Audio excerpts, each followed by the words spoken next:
Hello hello everyone, good morning সবাইকে। ঘরকন্যা আরও একটি নতুন ভ্লগে আপনাদের সবাইকে স্বাগত জানাই। সকাল সকাল চলে এসেছি জায়গার ধারে, যেখানে আমাদের বাড়ি হচ্ছে, নতুন বাড়ি। আর আসার পরপরই বৃষ্টি শুরু হয়েছে, আর এখন বেরোতেই পাচ্ছি না বৃষ্টিটা না কমলে। আর বর্ষার সময় তো এখন যখন তখনই বৃষ্টি চলে আসছে, এই মেঘ তো এই বৃষ্টি। তো কতদূর কী কাজটা যেগুলো সেগুলোই দেখতে চলে এসেছি। আর বেশ মোটামুটি সব কাজ এগিয়েও যাচ্ছে ধীরে ধীরে। সেই শূন্য জায়গা ছিল, এই জায়গার উপরে গাছপালা ঘাস ভর্তি ছিল, আর সেই জায়গাটার উপরে এখন কত বড় একটা বাড়ি তৈরি হয়ে উঠে গেল।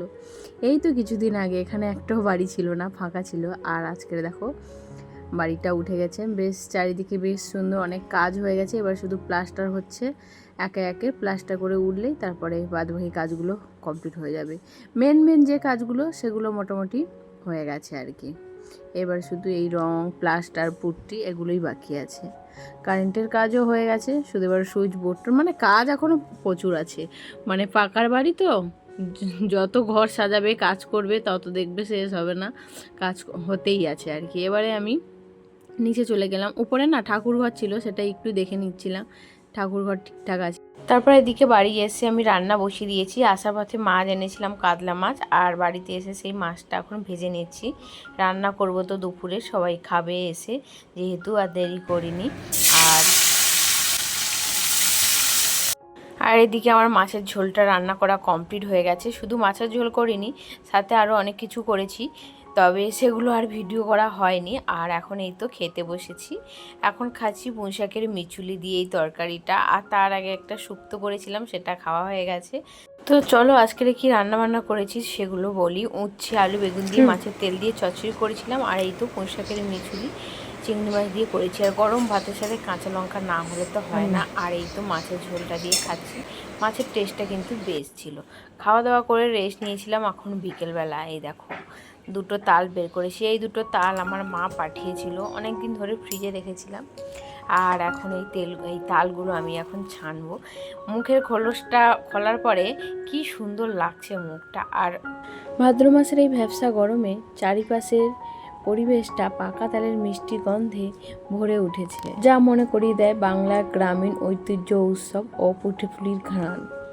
ভাদ্র মাস মানেই আকাশে তুলোর মতো মেঘ আর পাকা তালের গন্ধ, মানে মিষ্টি গন্ধ চারিদিকে করে ছড়িয়ে পড়েছে আর কি। যখন ছোট ছিলাম এরকম বৃষ্টির দিনে গাছের তলায় পাকা তাল পড়ে চারিপাশে গন্ধটা ছড়িয়ে পড়তো, আর সেই গন্ধটা আমাদেরকে টেনে নিয়ে যেত সেই গাছের তলায়। সেই সব দিনগুলো বেশ সুন্দর ছিল। এই পাকা তালের কাঁধ বের করে বিভিন্ন রকমের নারকেল দিয়ে পিঠে তৈরি করা যায়।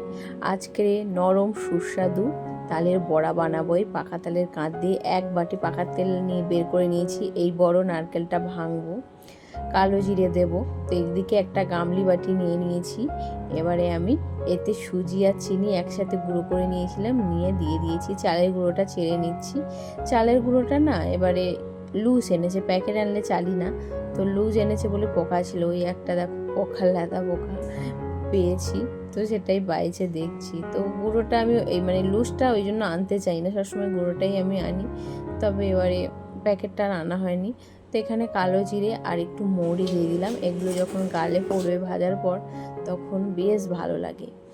সব কিছু একসাথে মিশিয়ে নিয়েছি। এবারে তালের কাঁধটাও দিয়ে দিয়েছি। এবারে হাত দিয়ে ভালো করে সুন্দর করে কিন্তু মাখিয়ে নেব।